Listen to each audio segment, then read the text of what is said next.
Hi, this is Steve Gillmor, and this is the Gillmor Gang. We're joined today by Mike Arrington. Welcome, Mike. Yo. And you said something about the lighting.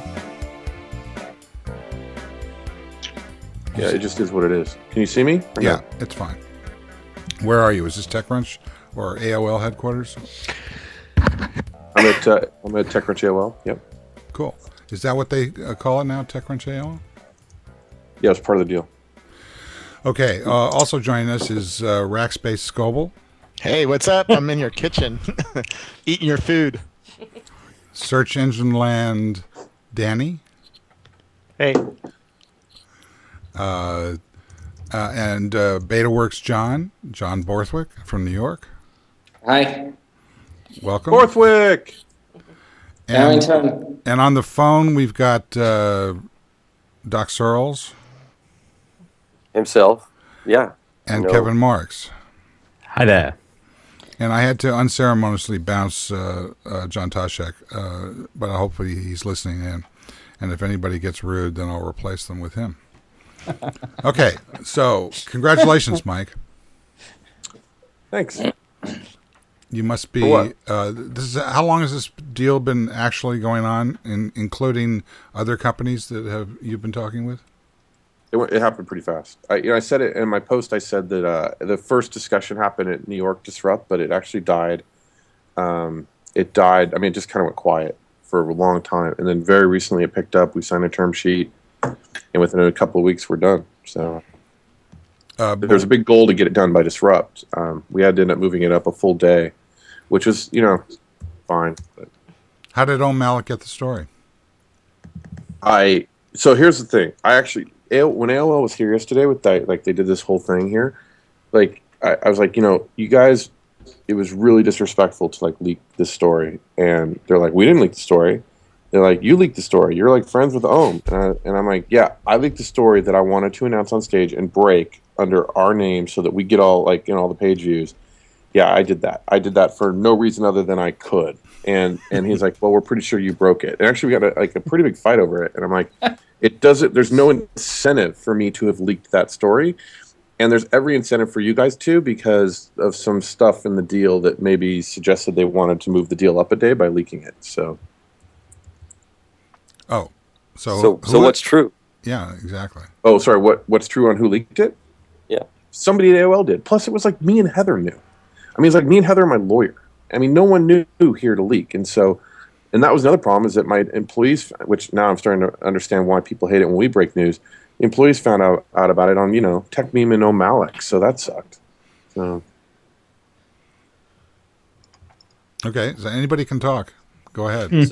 So it must have been your lawyer, and you should sue him. Right. It was my lawyer. It wasn't one of the 45 people at AOL who knew that leaked it. It was definitely like our fault. So these guys are pissing me off already. So do you have a badge yet? No. Look at this shit, though. First of all, here's the gift that they brought us. It's like AOL wine, which is awesome, because they haven't actually paid us yet for TechCrunch, although they've taken over. And I'm like, this is great. Can we have the money? And there's like this shit. Like, I need to fill out like a travel profile, and I don't even know, master data employee form. So this I had to get this done by yesterday. I mean, So you were aware that you were going to have to start doing this stuff. I just hadn't really thought through like the paperwork implications of like. Yeah, or just actually having to talk to somebody on the There's phone. like, I can only stay in hotels that cost up to a certain amount depending on the city I'm going to. Like what Like I don't even know what the limits are, and like there's a whole process for approving. And so, yeah, I mean, I shouldn't be surprised, but there's just a lot of pain that I have to like deal with right now. So how many years are you going to last, Mike? How many What's months? that? How long are you going to last at AOL? You're already complaining about the meetings you have to attend and all these things. My goal is that by complaining about this so publicly that they'll like back off on this crap and not ask me to fill out travel fucking profile forms. But is that the formal name? Is fucking allowed in the terms of the contract? And then they'll just let us write. Oh my God. I think you should agree to fill them out as long as you get to say fucking in them. John Borthwick. I've never worked for a big company. I never have. Like I was at a law firm and then all startups. So I didn't quite understand some of the stuff that, like the administrative happiness and like, which was on the agenda yesterday. I loved administrative happiness. What does that mean? I didn't go to the meeting. So I ended up blowing the meeting off and that Sounds like a Letterman thing. We all know how painful that is. Is there anything good that's happened yet, Mike? Well, when I get paid, that'll be good. So I'm really hoping that the payment happens soon. John Borthwick, you've been at a large company. I think it's the same one, right?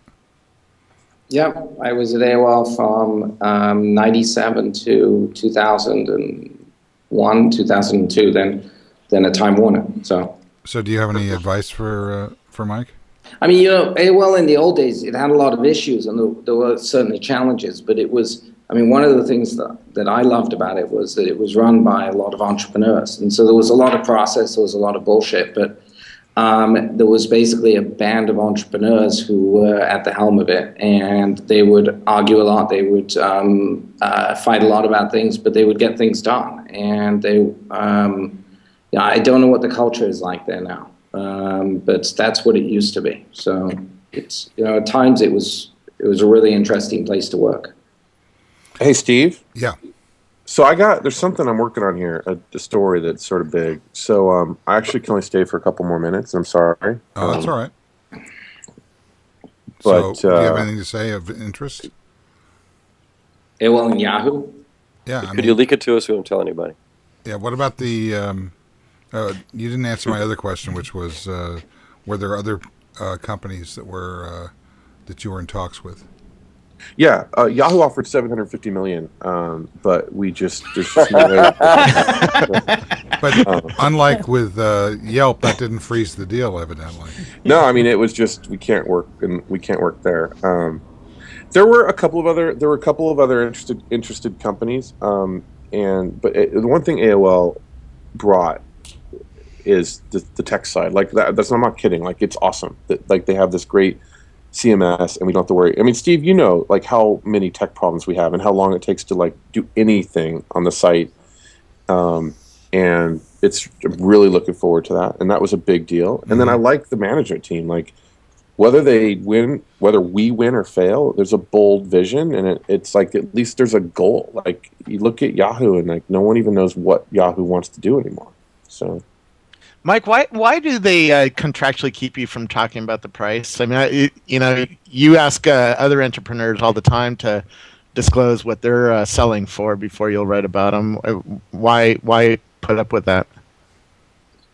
I can't talk about that. But, here's another thing, and there have been times like, and I'm going to say this once, I probably won't say it again. I actually appreciate it if you didn't like turn these into a whole blog post, but like, we never raised venture capital. And so, all of our employees have stock options, but, I did own like most of the company. And so it's very personal. Like if you talk about money here, you're talking about something a little more personal than with most startups where it's very unclear who's getting paid what. And like to some extent, like I just want to like have a little privacy here too, I mean, and I usually respect that with people when we were talking individuals and like money and stuff like that. Yeah. So I just watched a movie about that last night. Yeah. Have you seen that movie, Mike? What movie? The Facebook movie? I haven't. I gotta go. I can come back in a bit if you like. All right. Okay. Yeah. Just signal when you can. See ya. See you, man. So we can talk about Mike behind his back now. Excellent.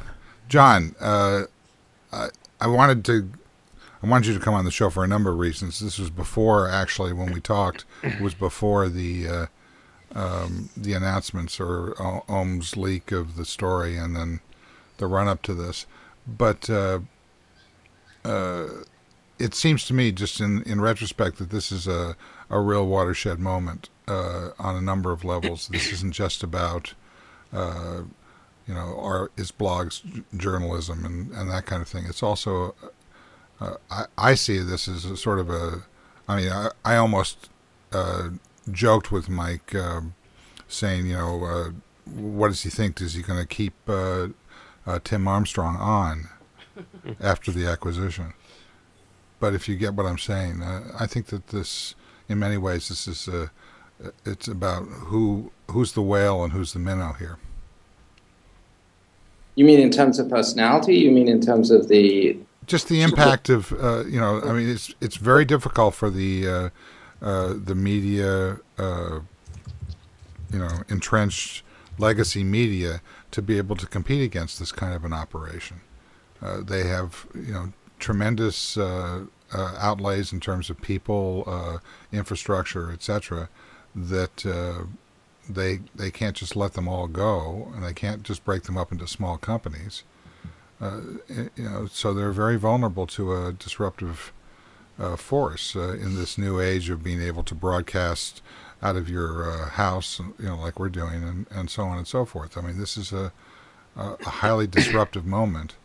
Yeah, I mean, I agree with that. I think that over the last 3 to 5 years, you've seen a series of models emerge that are about, some form of, what people used to call content aggregation, and the ability to be able to do that in cheaper and cheaper ways. There are some ways of doing that, or some platforms that do that. But I think the product is barely bears no resemblance to being content per se, or being something that people would be interested in. There's other ones which I think do it very effectively. I think that the Arrington and TechCrunch and people like the Huffington Post have done an amazing job of putting their arms around specific categories, tech and news, to take those two examples, and figuring out ways how to aggregate them. And I think that it sure is threatening to a whole bunch of category of incumbent media providers. Danny, what's your call? Aren't you a prime example of this phenomenon as well? Of the bigger companies wanting to take on, new media things? I didn't say that, but I mean, you've come out of. What did you do before the original? Well, it's all. I mean, it was funny. I was reading Ohm's thing, and I was kind of smiling because he was like, "Hey, we all did this stuff in 2005," and I was thinking, "Yeah, I did that in 1997." When I first started my first company, or my first content site, it was called Search Engine Watch, and this was in 1997. And by the end of the year, that was purchased by Internet.com, Alan Meckler's company at the time. Alan had bought a bunch of websites, and we didn't have blogs, right? But we had this new publishing medium, and a lot of people started publishing in various ways, and you had various people kind of getting bought up and going in that way. And so, I watched early on go into a bigger company. It was kind of amusing watching Mike's challenge with AOL. Fortunately for me, I went on as a contractor, so I sold the property, and then I got to continue to do everything, but I had all the luxury of just doing it for myself and following whatever I wanted in terms of policies. And so then, I ended up, there's a whole long thing that went on, but what was Search Engine Watch ended up getting purchased from Alan Meckler's company to another company called Incisive Media in 2006. And they bought Search Engine Watch, they bought ClickZ, and they bought the conferences that we were producing through Search Engine Watch. And that whole thing went for $43 million. And after that, I decided it was not something I wanted to stay on. I was going to go start again, so that if we built up a whole other content thing and it got sold, I would be looking at much more than the $43 million that I didn't get, obviously, in selling it. But I do think you have this wave of sites that have kind of came on all around this 2006, 2007 thing, sort of a second wave to me. Maybe it was even a third wave or a fourth wave. And I don't know. It's interesting to watch. I was surprised. I mean, my reaction when TechCrunch was getting bought by AOL was, oh no. And I guess it was because I kind of had thought of TechCrunch as being bigger than AOL. I know that may sound weird, but I look at TechCrunch as being this pioneering stuff, and I see AOL kind of thinking, well, we got to do something. Let's get all these content things and throw them together. Well, I mean, that's the conceit of my joke is that, right. But the real question is, I mean, it's like saying that Office is dead. Is Office dead? As Scoble has been less fond recently of pointing out. So is it like, is AOL dead, do you mean? Or is the idea of independent? I mean, on one level, of course it's dead. They've stopped, when you say you've got mail, half the country's never heard of that. You know, that it's aspect 30 of it years seems ago. to be going away. As a publisher, I think that they're making a play, and I think Tim Armstrong's a really smart guy who knows how to take content and try to make money off of it. I mean, he's got years of experience of watching Google help other people do exactly that. So, I think he's making a smart move in doing it. It'll just be interesting to see whether or not. But what's the oh no about? Because, in part, because it's still AOL. In part because I look at something like TechCrunch and I think, gosh, I kind of wanted TechCrunch to get big enough that it was buying AOL, right? And I know that might be dumb because you actually have to go back and look at the actual amount of money that's being made. But I mean, what's the difference if a company gets to the point where it has to do things that are disruptive in order to survive? Isn't that already? Haven't we already seen this transition occur? But Steve, did TechCrunch need to sell? I don't think so. Well, I think a lot of this also comes down to Mike. I think that if Mike weren't so tired, TechCrunch might have hung on there for a longer period of time. I think he's the most and I don't mean that rested he's negatively. been I in just mean years. that he's built this incredible property, Well, I and mean, a lot of he people and feel it Heather centers built this around incredible him, property. and it takes a lot out of him clearly. And I think that the idea of doing an exit to AOL is nice because, for one thing, it helps ensure that the employees that he has that have ownership, as he talked about, and that have, in a lot of ways depend upon him, get their own out, right? They don't have to worry like, is he going to be too tired tomorrow or to do something? So that's a nice exit. Maybe if he had held in there for another 2 or 3 years, he'd be looking at selling it for much more than what seems like kind of a fire sale price. But at the end of the day, $25 million to $40 million is the fire sale price. When I look at ClickZ and Search Engine Watch going for 43 million with nowhere near that kind of page views that TechCrunch went for, and this was 5 years ago, yeah, it sounds really cheap to me.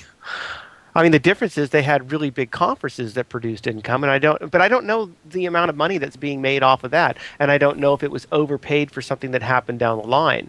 I just know that that's what I've seen been sold before. That's a content thing that also does events or whatever. So, and TechCrunch has a huge TechCrunch is not a niche internet marketing type of thing. It is this big, huge, broad type of internet magazine, if you will, that if it were published in print would be a Time or a Newsweek. So yeah, 25 to 40 million for what potentially is a site that will last for decades. Yeah, that. Let me push back on a little. So TechCrunch is the new Time Warner. Is this what you're saying? Well, yeah, exactly. Or AOL is. Well, I'm not sure that we want to go there because AOL Time Warner was, a rapid rush to the bottom for both companies. But what I do think, where I do disagree with you, Danny. First of all, whatever the retention clauses in this contract are, they have to be fairly significant. In other words, there has to be real motivation on the part of Mike and Heather and MG and the rest of them, and of course Eric Schoenfeld to retain, to stay there, because if in fact this is such an elastic viral marketplace where you can come out of nowhere and do this over the space of 3 or 4 years, there's no reason why these guys can't go do that again. Well, no, you can't do that. You can't just come out of nowhere and start up a TechCrunch. I mean, if you go back and you look at that, anytime Google launches a new product or somebody launches a new feed reader or Twitter launches a new thing, these things always get populated by standard sources, must-have things, check this out, do this. Yep. Mashable, TechCrunch, to some degree VentureBeat. Yeah, to I don't care about Mashable. But you don't care about those. But no, I don't. But they're part of the default feeds. But they're guaranteed page views. Now, if everybody from TechCrunch said, "Screw AOL, we're going to go off and quit," and go off and try to start something else, there's no doubt they're going to get a lot of traffic. But they're still going to have a big, huge challenge in building up that traffic. And TechCrunch just doesn't disappear. I know this firsthand because I've done it. I walked you're away doing from it right entire, now. But I walked away from an entire thing, and the entire thing did not just disappear. doesn't mean that we aren't successful in the new stuff that we're doing, but it's much harder when you're coming out as a second player. It's much harder if for the second players, for Ohm and for Venture Beat and Silicon Valley Insider, or whatever it's called. I don't think that this is going to be a mad rush, and I want John Borthwick's opinion about this. I don't think it's going to be a mad rush for other portal plays to be able to buy in. First of all, there are no other existing portal plays except Yahoo, and as we alluded to, they should just go away or get absorbed by Microsoft completely, or partner with AOL to begin with. So I don't see that. But what if AOL makes a bet and puts TechCrunch at the top of the food chain, which is what they're doing. And they're doing it even in spite of the fact that Engadget has 3 times the page views of TechCrunch. So they already own something which is, from a page view perspective, is number one. The conference thing, there is no Engadget conference that I'm aware of. You have succeeded in being able to build up your conference from nowhere, on a rebuilt basis. You've built that up to attract Steve Ballmer. Which is probably why he only got 100% bonus instead of 200%. Just kidding. So I guess what I'm saying to you is that it would be disastrous for AOL if Arrington wasn't giving 100%. So I don't see this as like him being tired and going off to... He was tired and he went off and he moved to Seattle and he's done a whole lot of stuff, and they brought MG Siegler in to get some real flow up in terms of the page view game and so on and so forth. So I don't see this as a resignation or a retirement. Go ahead, John. So we're talking about this, and we're talking about TechCrunch in fairly sort of in the terms that people talk about, sort of media properties, content properties. And I think that I would ask Danny and others, I'd love to hear your view on this, is that I think that in the last 5 years, the conversational aspect of these platforms has radically transformed them. So I mentioned TechCrunch and Huffington Post. Both of those sites, when a post goes up, a controversial post, a good post, there are hundreds, if not thousands, of comments which come into the post. I mean, I think that Arrington's position in this is not only as typical sort of the content guy, which is kind of how we're talking about him, but there's a conversational platform here that's been built that I think that to me is the most interesting thing. There's somebody here at BetaWorks who mentioned in one of his posts, Arrington pointed to a user who referred to him as, he had said at one point, this is my blog, you can get off it if you want. And the user responded, no, this is our blog, you're just here to serve us. And I think that there's with some of these new platforms, the conversational aspect of it, I think, is radically different than a normal content property. But go ahead. Who's that? John, this is Robert Scoble. What would you do? What would you be investing in right now if you wanted to start a new TechCrunch? Because there seems to be disruption of different kinds right now in the media world with the streams and with live video coming. What do you think the investors are going to get hot and bothered for?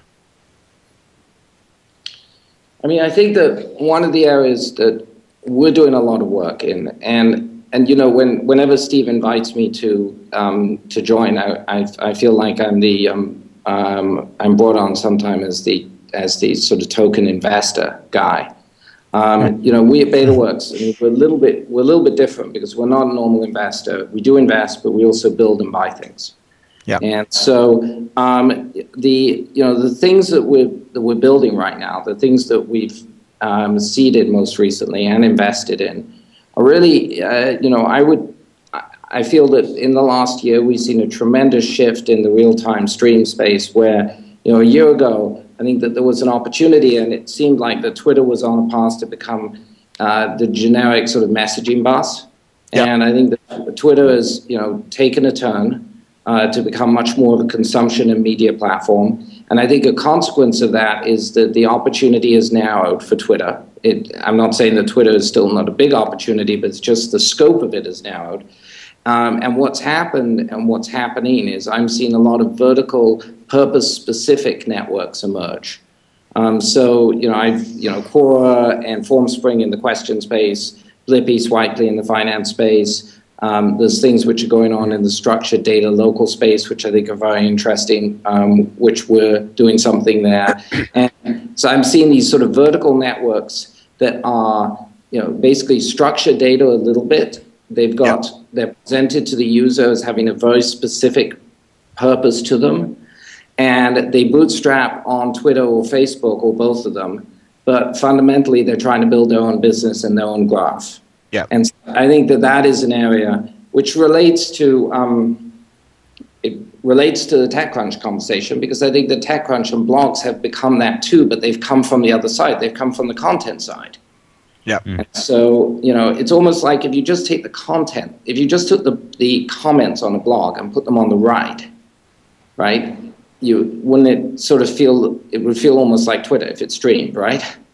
Yeah. And so I think that there's, comments came from the letters to the editor metaphor, which I think was kind of broken, but that's where that's their sort of genetic DNA. But I think that they are mixing with the stream and turning some of these blogs into true conversational platforms. The problem with that, I agree with the analysis, but the problem is the comments remain broken.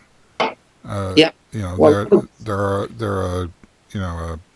a sea of garbage with occasional enlightenment. Sure. I mean, that's always been true. We've had cross-blog conversations for 10 years now, but not really. You don't have to read. You're not forced to read everything, are you? That's not really true that we've had cross. I mean, Doc Searls, are you still here? Wait a sec, I'm here. Yeah. Good. Doc started all of this, of course, along with Dave Weiner. Well, according to O'Malley, I think it was. Yeah, he's wrong. Okay. Dave got me to blog.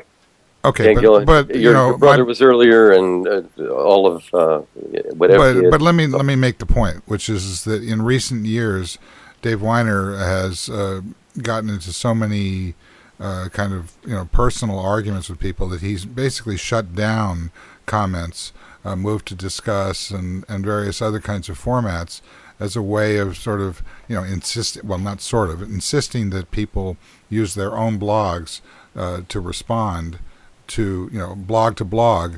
I don't think that really works. I think that what you have is it's a bunch of counter broadcast models, sort of passing like ships in the night. Doc? Well, first Dave shut down his comments for a while, and he brought them back. I think his comments are quite well run right now, even if they're well run as long as you agree with them. If you don't agree with them, my feeling about this is that as long as we're having to deal inside platforms, and as long as we haven't figured out some kind of standard way of doing all this, it's going to be a mess, and it's okay. It's still, the older I get, the earlier it seems. I think that, we're going to gradually figure out how to do whatever this is going to become, and we're a long way from it. The interesting thing for me about the TechCrunch sale, I do agree that it seemed to be, my first reaction was, wow, too little money into the wrong people. But, Mike's a smart guy, and he knows what he's doing, I think, and I think he would do what's best for his people, and it probably is, at least in his judgment, I would trust him on that, the best deal he could get at this point in time. But I think and it could be that they will, as far as I'm concerned, TechCrunch is the most interesting thing happening at AOL right now, but I don't know most of what AOL is doing. My association of, to me, AOL is, the past, but I don't know, maybe they can make it happen, I don't know. It's going to be, I think it's going to be interesting. There are some of us who think that blogs are the old thing, and maybe they can still. They are the old thing, but okay. They're the old thing in the early Pleistocene. We don't know where it's going to go. It's like I loved the Onion story, evolution going well, Trilobite says. But they were around for a hell of a long time. I think that, the blogs have gone through a lot, but, for a lot of us, me included, there's no other way to do a lot of what you can do with blogs, and maybe the time will come. What I like about blogs is that they're independent, and to me, independence is the future. And we keep looking for new ways to be dependent. So I don't know. To me, that's what's old, is that we seem to be reinventing AOL all over again. I think Facebook is AOL 2.0. And yeah. And Robert, I wanted to hear you on the movie thing, because you're buds with Zuckerberg. Just to change the subject for a minute, I'm not. I think it's a cheap hit, whatever it is, and unfair. I don't know Zuckerberg at all, but. And I'm no by fan the way, John Taschek has joined us as well. Welcome, John. Yeah. Hi, John. Thanks. Good to be here. I mean, I've spent hours with Zuckerberg, and he's nothing like what the movie makes him out to be like. But, personally, I think it makes him bigger. I know he doesn't see it that way. But I think people, 10 years from now, will remember the patina of the movie, and we'll all think he's a stud instead of a geeky nerd, which he really is. Well, I mean, Bill Gates is a geeky nerd too, and he's changed the world. Yeah, absolutely. Yeah, I'm not sure. I saw Andrew Sorkin, what's his name, Aaron Sorkin, on The View, which is of course my favorite show, and I loved The West Wing, and he's a fantastic writer, but I thought he was an asshole on this on The View. He was talking about this. People spend 95% of the movie hating Zuckerberg and the last 5% feeling sorry for him. Yeah. It's like, okay, well, he's it's a really TV, good writer. He's a good Hollywood writer. Hitting it's Hollywood, and I think when I see the movie, I'll enjoy it as a Hollywood movie. It just has no connection to reality and not how people actually are. I don't know. I read a good book by David Kirkpatrick about this. John and I and some others ran an internal offsite at Salesforce, and David was one of the speakers. And we had dinner with him or chatted with him before his talk, and the thing that I got from the Facebook Effect book was that Zuckerberg had a maniacally aggressive and single-minded approach to what he thought was going to work, and it turned out that he was right. Now, does that translate to do only evil or whatever Aaron Sorkin is trying to project here? I don't think so. So I think that at some point you have to blame somebody for the tone of a film, and the scene that I've seen, which is a clip, where he basically goes after the brothers, whatever their names are, and basically attacks them for in no way being capable of doing what they were doing with this. They're suing him.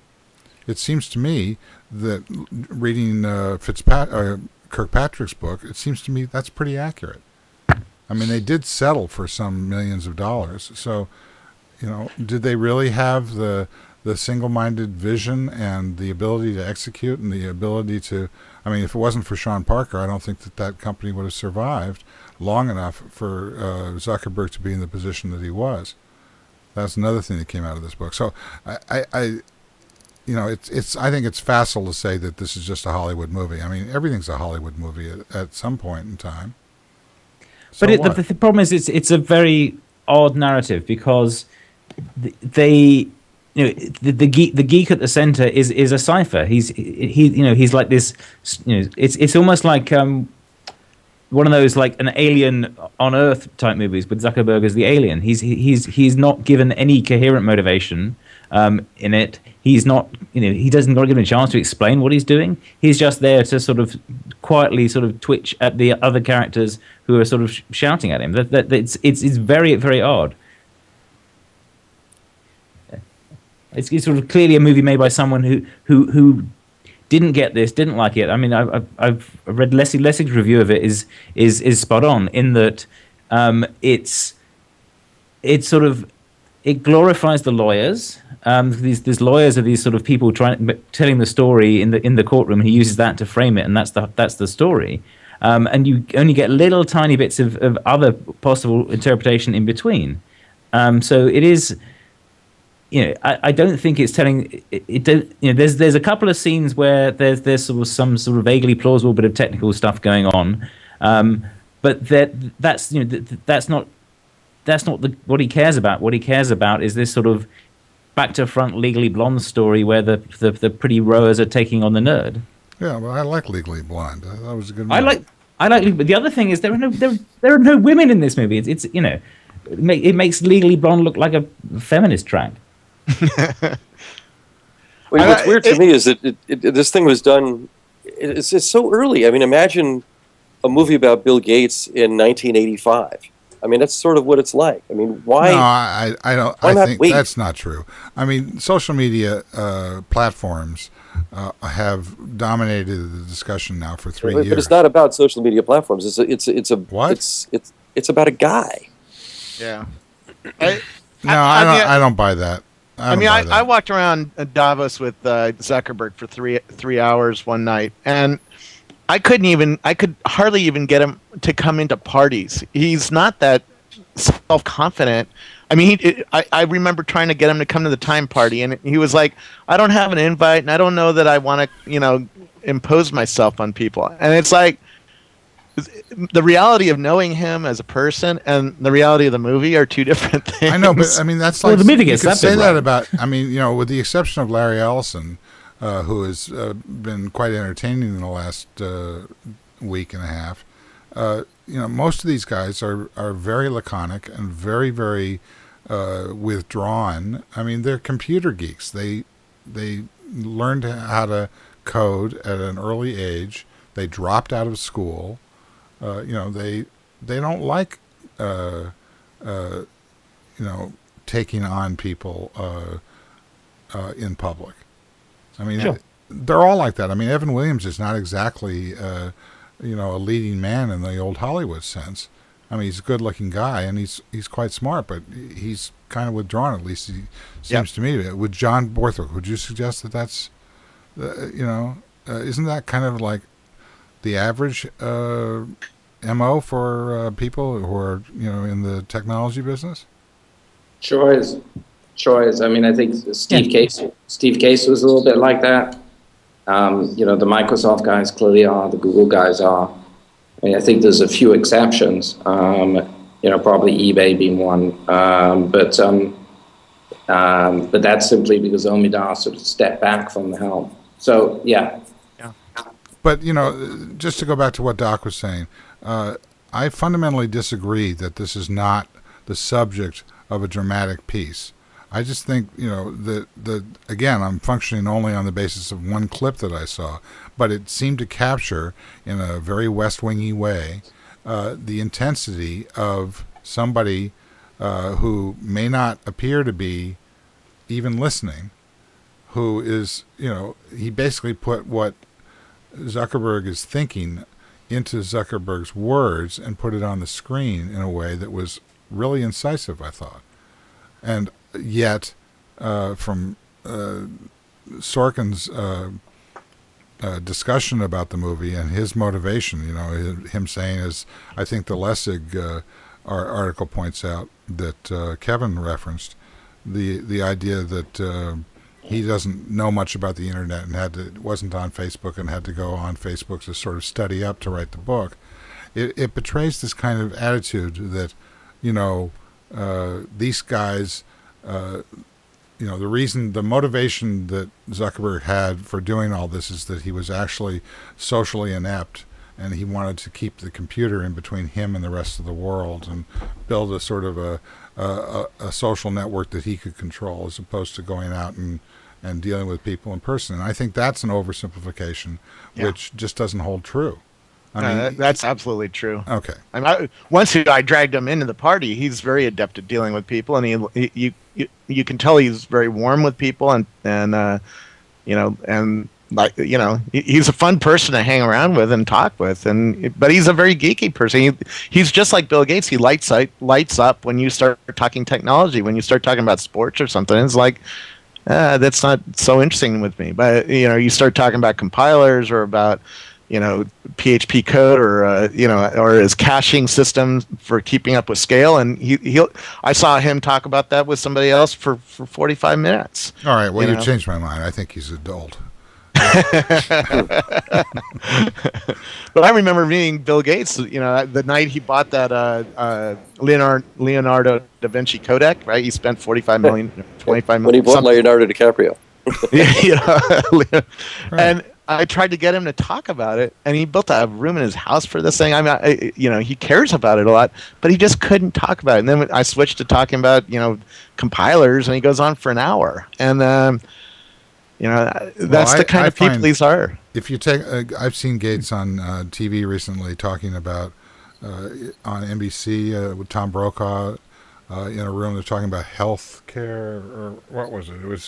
It's the immunization and that when stuff. He but he's geeking out on that now. That's I know, that's his new but tech mission. He's saving millions of lives. Yeah. So absolutely. I just think it's just overdrawn to suggest that these guys, just because, it's like our boss Mark Benioff has a good friend, Neil Young, and I was watching Neil Young's new record. It's filmed and stuff, and you're listening to the music, which is phenomenal. It's an awesome record. Highly recommend. And all of a sudden you start to realize that, first of all, the takes of the film are all done live.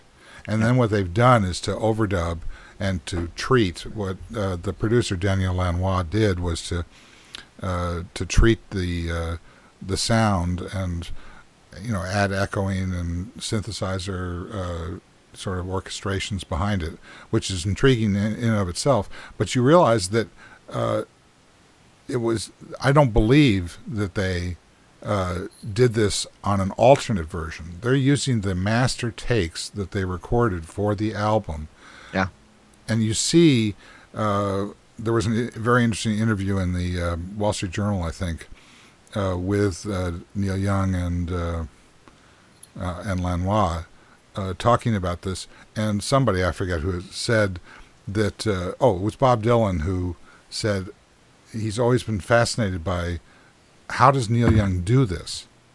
That he has this ability to play the guitar and turn it into this thing that nobody else can do, and it takes somebody who has a similar command of the instrument, which Dylan certainly does, to recognize this. And it's you see this with musicians sometimes.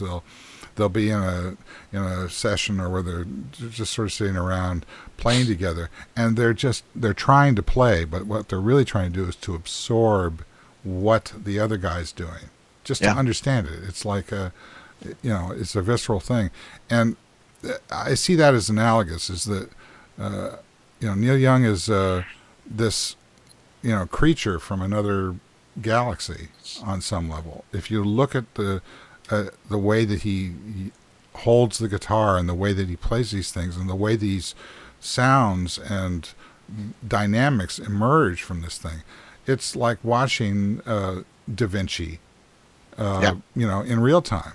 And I think that the more that we start to see access to, going back to John's Borthwick's point, I think, about the nature of these networks and the so-called conversational approach. Once that conversational approach takes on more of a broadcast network dynamic, in other words, that instead of watching the Super Bowl, or in addition to watching the Super Bowl, we're also going to see these channels of information that are going to start to appear where you can dial into and follow, use the Facebook and Twitter metaphors to be able to develop a sort of screening or a filtering of what's going on and be able to really get into the pulse of what's going on. I know that sounds pretty hippy-dippy, but I think that it's going to turn into multi-billion-dollar industries, and that so I see that as being the implications of what we saw happening with the TechCrunch opportunity is that they're going to be given the opportunity to stay and do what they're doing, only with some more resources and, you know, a little bit of a layer of... Who's that? Is that Danny? That was That me. was me. It wasn't me. Okay. Somebody's phone. End of soliloquy, but No, that was me. I had opened iTunes and looked at Neil Young. Sorry. no, that's all right. My bad. A little funny bad. Neil Young story. My producer helped his dad build Neil Young's studio, and he got us in there, and we spent a long time with the audio engineers there, and they're it's really an incredible part of my life that I recorded and we never have played for a whole bunch of reasons. But you're absolutely right. These guys are just interesting people. But what I'm trying to get to is the idea that this, what we see as being a personal story about Mike Arrington achieving something, and now, you know, being put out to pasture, I think is just completely wrong. I don't think that's what's happening. I think he's at the beginning, like Doc says. I think since he's at the beginning, we should make a movie about him right now. Well, isn't that what happened with Zuckerberg? I mean, Zuckerberg's Yeah, what, exactly. like That's 12? my point. John, Taschek, you haven't said a word. Any comment? I'm trying to be as Zuckerberg as possible by just holding back here. I think, well, for what you were talking about, digging in on the Neil Young recording, I think I just saw the Apple TV device. If they could combine, you know, a feed or collaboration or more insight on the shows that they're showing, so that you could dig into the things that are happening, I think that'd be pretty interesting. I mean, I think farther out as far as media goes, there's going to be a new way of encoding the TVs and streams, so that it's built in, so that collaborations would be built into it, and just kind of like what James Cameron did with Avatar and 3D. You know, you'll have some kind of more contextual knowledge about everything you want to know on a visual stream. But first of all, adjust your headset. You're popping on it. Just raise it a little bit. Thanks. Okay. But isn't that already available? I mean, you know, when John Borthwick talks about Twitter's opportunity being narrowed, and maybe I should ask him that. What do you mean by that, and how does it relate to what we're talking about here? If you think it does. If it's being narrowed, what is their what are they doing? I mean, what I see happening, and there's been a gradual progression of this through the year. You know, it's really since Chirp, it's been sort of publicly visible. But the Twitter management team have decided that in order to create more of a media consumption experience on Twitter.com, what they need to do is that they need to bring the user base back into Twitter.com. You know, at the beginning of the year, and still now, about half of the users of the Twitter network use Twitter.com. But about 78% of users go back to Twitter.com at least once a month, even if they're using a client, to change their settings, to do something, to change their photo. And what Twitter wants is they want to bring more people back into the Twitter.com, which makes it more of a media property, which I think is it's a more known model. It's a more known quantity. It's easier to think about how to monetize that when you're thinking about monetization through ads. It is I think that it places some clear tension between Twitter and the developer community or users of the API, and they've navigated that in the last 6 months. I think now it will, in the next 6 months, it raises the possibility of some tension between the actual users / publishers. because monetizing on Twitter.com will obviously yield dollars for Twitter, whereas if you leave Twitter.com, they no longer make money off that. So there's some tension there that they're going to have to thread. But what I mean by, if you think about this as a platform, I think that the scope of the platform is narrowed, but it's become deeper. And so they've become more vertically integrated. They've decided to move, up and down the stack a little bit, or up the stack, and so that they can control the experience. And so it's a set of business decisions they've made that I think change the profile of what it is. Well, I think they've become much more approachable on the mobile side, actually, than on the website. I never go to the website, and I don't have any plans to. But the iPad app is quite interesting, as is the iPhone app. But this reminds me, aren't you involved in a project with the New York Times that would seem to be in the same sort of media disruption area? We are. We're doing a thing called News.me, and that's about all I can say about it right now. But you said more about it in the New York Times. Very little more. Well, can you at least repeat what you said already publicly, so that everybody else knows what we're talking about? I think that they asked if it would be a social news aggregation service, and I said it would be. So that's what, at a high level, that's what News.me is. Mm-hmm. But going back to the Twitter point, I mean, I think that the Twitter clients, the mobile clients, they're really good clients, and I think that there's a lot of reasons why Twitter has made the changes that they've made. I think that it changes the Twitter opportunity, but I think Twitter is building a huge company, and I think that there's tremendous amount of potential in that. But it's just different to where it started out. I was more of the camp of seeing Twitter as this decentralized message bus that could span the internet. Now it's becoming more like things we've seen before, which are more integrated. It's going to make the onboarding or the entry-level experience of Twitter, I think, much more approachable and easier for a lot of people. And I think that it'll probably, in the short term, give a lot more people reasons to use Twitter. But I don't think anybody's come along to take that universal message bus idea away from them. It's not so much that that's different. I mean, they still remain the most ubiquitous stream of data.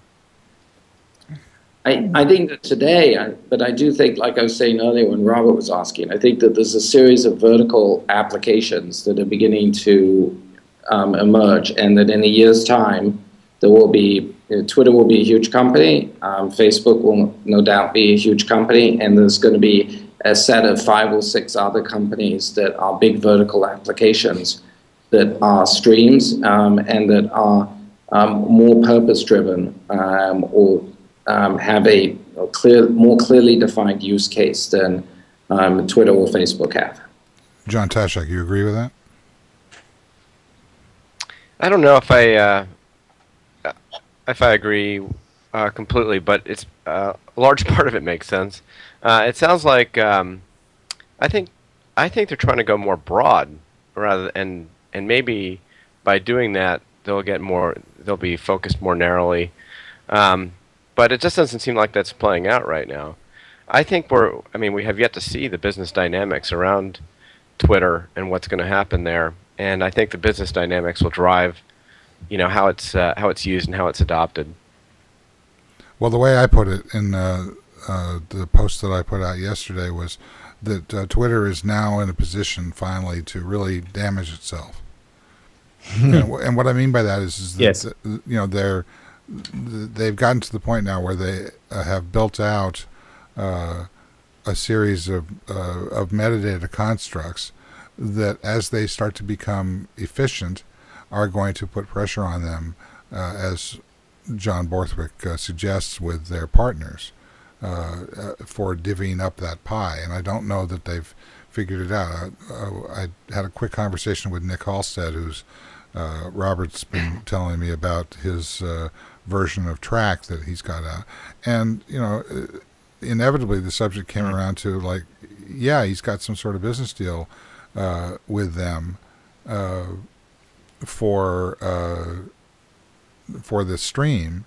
Yeah. But how long that lasts is dependent, in my opinion, upon how valuable it becomes. As soon as it becomes valuable, then Twitter's got a problem with it. So, I don't know, John Borthwick, this is also venturing into areas which I think are probably touchy for you, but, as, what happened with Surmise and with Bitly.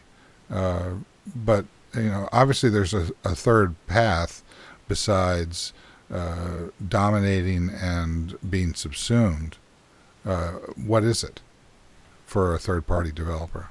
I mean, you would hope that it's cohabitation, right? You'd hope that there are some basic rules of the road, and that you can, figure out how to sort of cohabitate on these platforms. And I think that, this is happening with Twitter. It's also happening with Facebook. It's happening with Apple. It's happening in the ad space. You've got, one of the big stories of the next 18 months is going to be how these platforms negotiate with one another, and the sort of the web of contracts that emerge around that, for lack of a better word. I mean, I think that there needs to be, some clear lines so that application providers know where the platform ends and the application begins. And if those are in place, then I think the platforms will thrive as platforms. And if they're not in place, then the application developers, companies will go elsewhere. How do you think Google's going to do with that equation? I mean, I think that... and by the way, that's a cue for my next question is to Danny. I think that Google's in a fascinating position because, in a sense, in a very abstract sense, I view their advertising platform as the most successful API on the web. And so they've got hundreds of thousands of partners there, and they figured out a very good, clean relationship with those partners, where it's understood where the data lives and where it ends, and there's also monetization with those partners.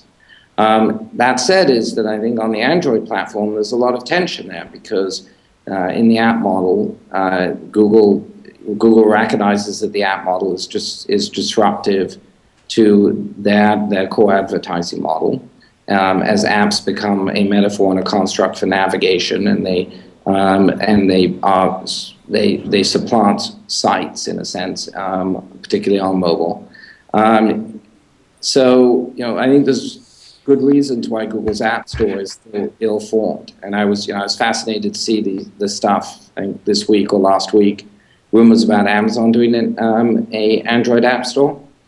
I heard elsewhere that some other companies, I think PayPal was looking at it, doing an Android App Store. And I think having a good Android App Store, a real marketplace, is something that's necessary for Android. So I think the app development and the tension there with app developers is very real, particularly on Android for Google.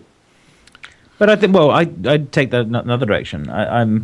I think Android is fascinating precisely because the core of it is open source, which means that it's not bound to Google's product decisions. There's two layers to it. There's a lower layer that's fully open source, and anyone could build stuff on that. And basically, everyone with a manufacturing facility in China that's making things with a display and a touch screen is now running Android. All the little photo frame things will be running Android this year. But there's the separate piece that Google does control, which is the App Store, Gmail, navigation, and the apps that come with that to get the Google badge on the back. And that's what they're using as a lever to converge the part of the platform in their direction. But certainly it's possible for somebody to swap those bits out and build a separate distribution. And we're starting to see examples of that showing up in several places. And I think that's a good thing.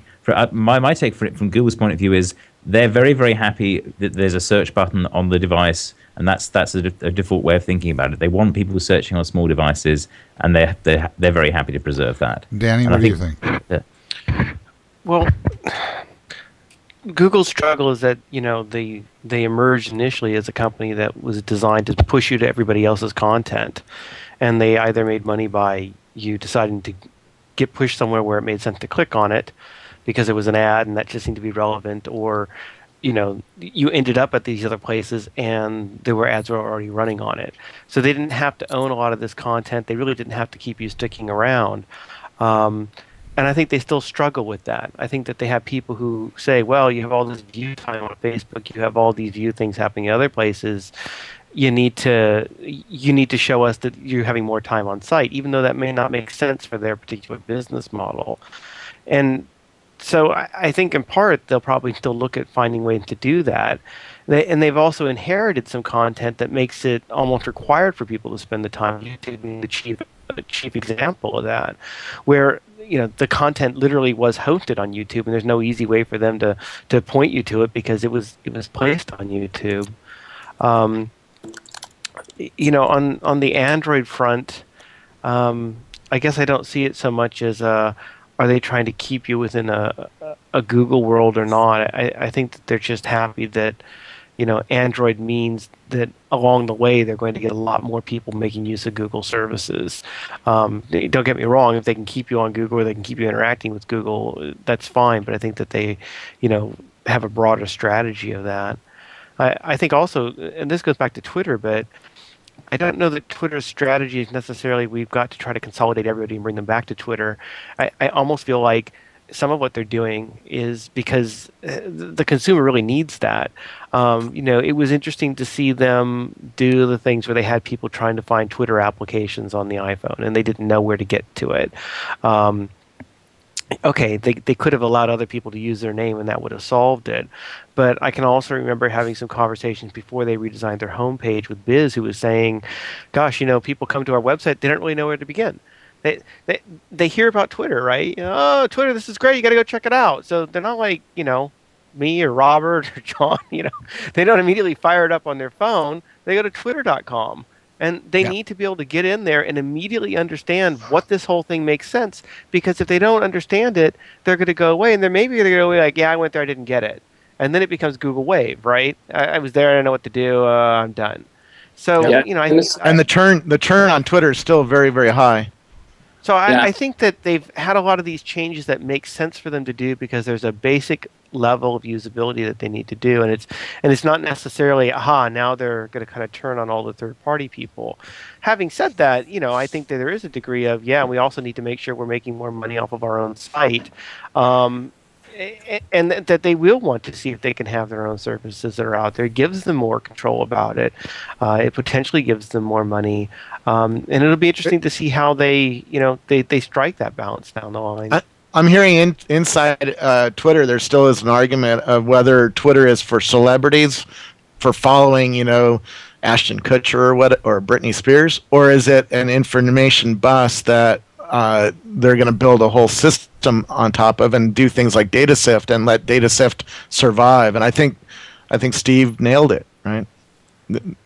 That we're trying to figure that out because we don't have clear signals from Twitter of where they're headed.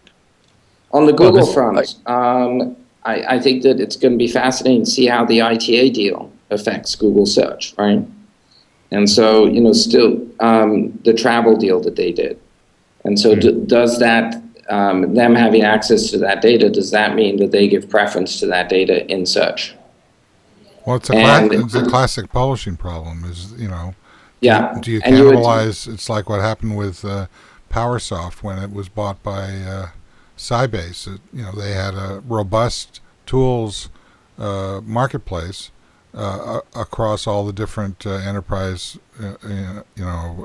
software vendors and hardware makers, and then all of a sudden they were just a tool of one of the players. In fact, one that was on the way to oblivion.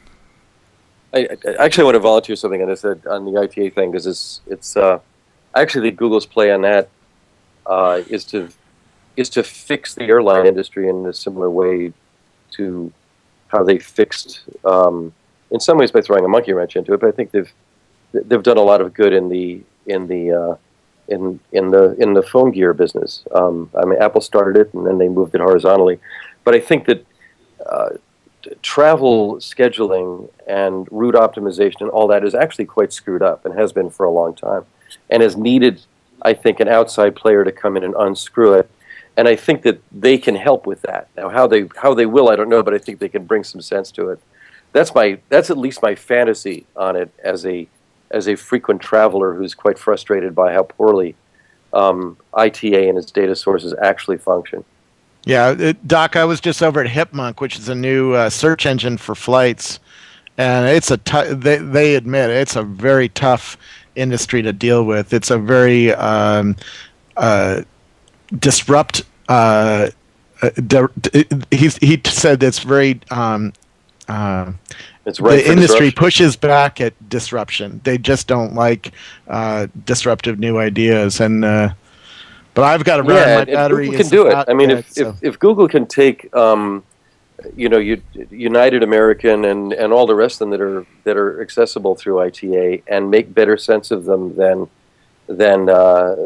Orbitz and the rest of the sort of third parties that are operating in that space can, or in fact, bring some pressure to bear back through the scheduling systems of those airlines, I think they could do an enormous amount of good, just improving those systems and making old-fashioned money with it. The big challenge for Google is to not be only in the advertising business and not be only in the page view business and the stickiness business and all this other stuff, all these other businesses that have been 1995 in Groundhog Day ever since. I think that there's, I think they're wanting to be more of an enterprise company, and I think IT is a really good place to do that. So, but whether or not they can fight those guys where they're dealing with the regulatory issue as well at the same time, really quite frankly captured regulators. The same problem we have with the phone business and the cable business, but I think they can. Well, I think the biggest problem is the batteries are not improving. So Scoble is about to flame out. Yeah, and I also think there should be a government agency that rules out names like Hipmunk. Because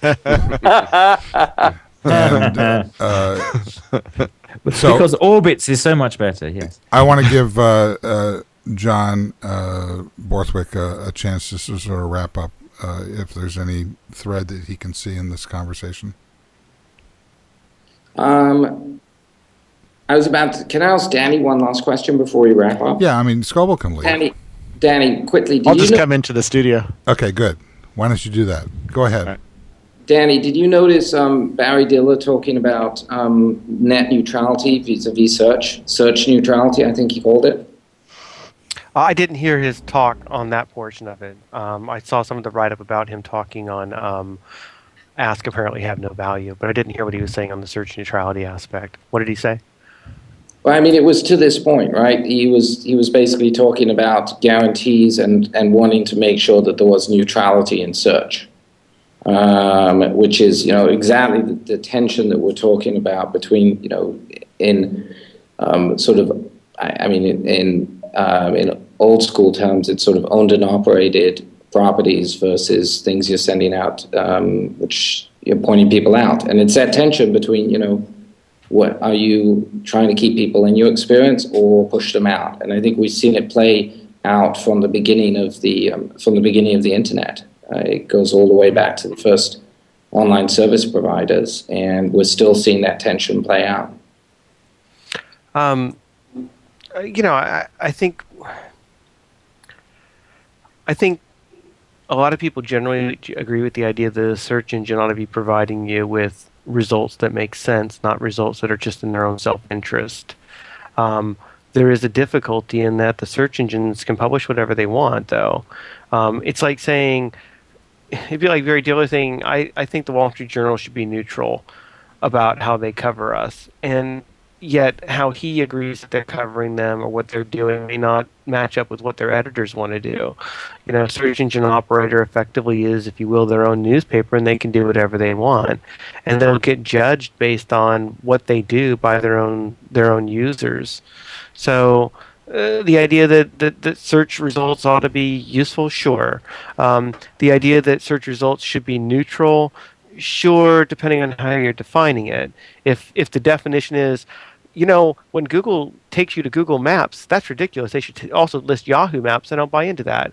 Google has a map service. They think it's a great map service. It's a service for helping you to find information, and for them to then have to say, oh, use Yahoo Maps, to me would be the same as you doing a search on Google and then being said, well, we know you searched on Google, but we're going to send you over to Bing. It doesn't make any sense. If they've got an actual search service that makes sense, then I think they should be telling people about it. Yeah. Okay. Hey guys, I got to drop off the line for a call. Okay, well, let's see. Scoble's on the floor here. Well, I got to jump off too. I knew that. I don't have to go anywhere. But all right, I want to thank everybody who showed up today. I want to thank Doc Searls from Cambridge, Kevin Marks from wherever the hell he is. And on video, I'd like to thank Mike Arrington for his appearance. John Borthwick, always appreciate. I always have to watch the show again to understand, some of what you said. John Taschek, thanks for bearing with us, and Danny Sullivan, of course. For Robert Scoble and I want to thank Rackspace, and particularly Rob Legess, who's his boss. We're going to meet Rob with the chair next time. Yeah, for bringing this show back to the network. I want to thank NewTek and their TriCaster for turning this into a video show. And I'm off to Japan, so I'll see you again next time. I want to thank everybody who showed up, and especially those who didn't. See you next time. Bye-bye. Bye. Bye.